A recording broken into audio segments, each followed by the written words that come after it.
അങ്ങനെ രാവിലെ തന്നെ നമ്മൾ റൂമൊക്കെ ചെക്കൗട്ട് ചെയ്ത് ഇവിടുത്തെ ഫേമസ് ആയിട്ടുള്ള പലാമോ ഫോർട്ട് കാണാൻ പോവാട്ടോ. ഞങ്ങളും കുറച്ച് കുരങ്ങന്മാരും അല്ലാതെ ഒരൊറ്റ മനുഷ്യരിവിടെ ഉണ്ടായിട്ടില്ല. ഈ വഴിയിലൂടെ പോയാലാണ് സംഭവം കാണുക എന്ന് പറഞ്ഞു. സത്യത്തിൽ നല്ല പേടിയുണ്ടായിരുന്നു. ചുറ്റും ഒരൊറ്റ മനുഷ്യരെ കാണാനില്ല. ആരെങ്കിലും തട്ടിക്കൊണ്ടായാൽ പോലും അറിയാത്തൊരു സ്ഥലം. ഇത് കാണുമ്പോൾ തോന്നും പാത്തുവിൻ്റെ പ്രായം ആയാൽ മതിയായിരുന്നു എന്ന്. എന്തായാലും നമ്മൾ തപ്പിപ്പിടിച്ച് മുകളിലെത്തിയിട്ട് ഒരു അജാനുബാഹു ഫോർട്ട് കണ്ടിട്ടു. ഇത് മെയിനായിട്ട് 2 കോട്ടയാണ് കേട്ടോ ഉള്ളത്. പുതിയ കോട്ട, പഴയ കോട്ട എന്ന് പറഞ്ഞിട്ട്. അതിൽ ഒന്ന് 16-ാം നൂറ്റാണ്ടിലും ഒന്ന് 18-ാം നൂറ്റാണ്ടിലും ഉണ്ടാക്കിയതാട്ടോ. ഇതിൻ്റെ ഉള്ളിൽ ഇപ്പം ഞങ്ങൾ മാത്രമേ ഉള്ളൂ. അതുകൊണ്ട് തന്നെ ഓരോ ഇരുട്ടറയിലും രഹസ്യറയിലൊക്കെ പോകുമ്പോൾ നല്ല പേടിയാവുന്നുണ്ട്. അങ്ങനെ നമ്മൾ മുകളിലെത്തിയപ്പോൾ അവിടെ ചെറിയൊരു ജനൽപ്പാളി ഉണ്ടായിരുന്നു. ഈ ജനൽപ്പാളിയുടെ പുറത്തിറങ്ങി കഴിഞ്ഞാൽ ഇതൊരൊറ്റ കല്ലിലാണ് നിൽക്കുന്നത്. ചുറ്റും ഏരിയ നമുക്ക് കാണാൻ പറ്റും. പിന്നെ നമ്മൾ ഈ കോട്ടയുടെ ഏറ്റവും മുകളിൽ കയറിയിട്ട് അതിൻ്റെ മുകളിലുള്ള മിനയുടെ ഏറ്റവും മുകളിൽ നിന്നിട്ട് നമ്മൾ വ്യൂ നോക്കുമായിരുന്നു.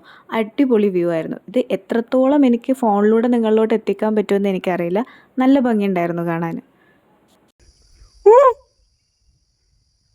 അങ്ങനെ നമ്മൾ ഫോട്ടോ ഒക്കെ കണ്ടിറങ്ങി. ഈ കയറിയത് മൊത്തം ഇറങ്ങണമല്ലോ എന്ന് ആലോചിച്ചിട്ട് ചെറിയൊരു സങ്കടമുണ്ട്.